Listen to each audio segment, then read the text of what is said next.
قوم لوط کا واقعہ قرآن مجید میں کئی جگہ بیان ہوا ہے۔ حضرت لوط علیہ السلام حضرت ابراہیم علیہ السلام کے بھتیجے تھے۔ اللہ تعالیٰ نے حضرت لوط کو نبی بنا کر ایک ایسی قوم کی طرف بھیجا جو بے حیائی، بدعتکاری اور فحاشی میں بہت آگے جا چکی تھی۔ ان لوگوں نے ایسی گناہ کی راہ اختیار کی تھی جسے دنیا میں کسی نے پہلے اختیار نہیں کیا تھا، یعنی مردوں کا مردوں سے جنسی تعلق۔ قوم لوط بنیادی طور پر سدوم اور امورا نامی بستیوں میں رہتی تھی جو موجودہ اردن اور بحیرہ مردار کے آس پاس کے علاقوں میں تھیں۔ یہ لوگ ہم جنس پرستی کے مرتکب ہوتے تھے، مسافروں کو لوٹتے اور ان سے بدتمیزی کرتے، بے حیائی کو فخر سمجھتے تھے، گناہوں کو عام کرتے تھے اور توبہ کرنے کو تیار نہ تھے۔ حضرت لوط نے اپنی قوم کو بار بار سمجھایا، کیا تم ایسی بے حیائی کا ارتکاب کرتے ہو جو تم سے پہلے کسی قوم نے نہیں کی؟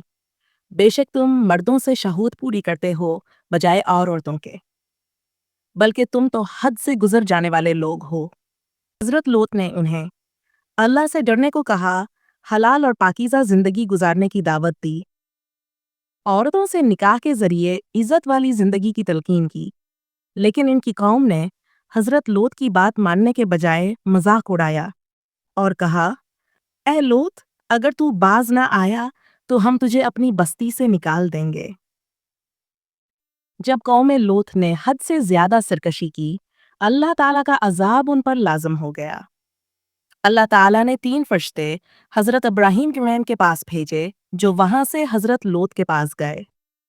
وہ خوبصورت نوجوانوں کی صورت میں آئے تاکہ قوم لوط کی آزمائش ہو۔ حضرت لوط بہت پریشان ہو گئے کہ ان کے مہمانوں کو قوم نقصان نہ پہنچائے۔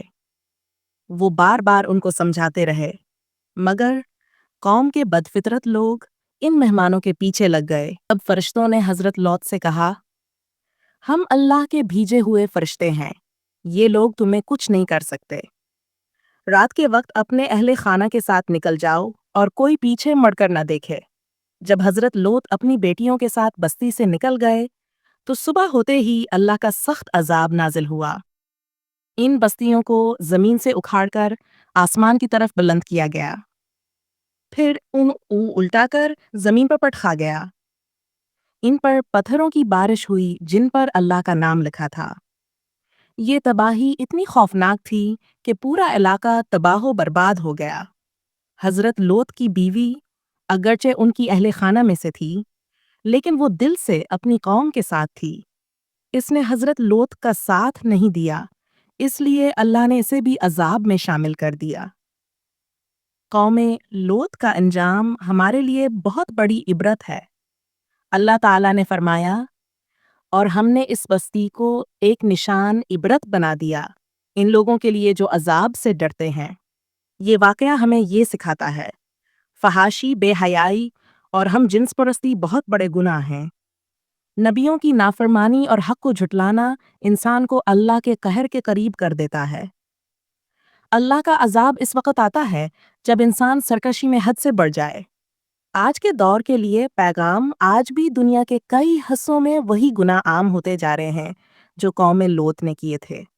ہمیں چاہیے کہ اللہ کے احکامات پر عمل کریں، اپنی نسلوں کو دین، شرم و حیا اور پاکیزگی کی تعلیم دیں اور فحاشی و بدکاری سے بچیں۔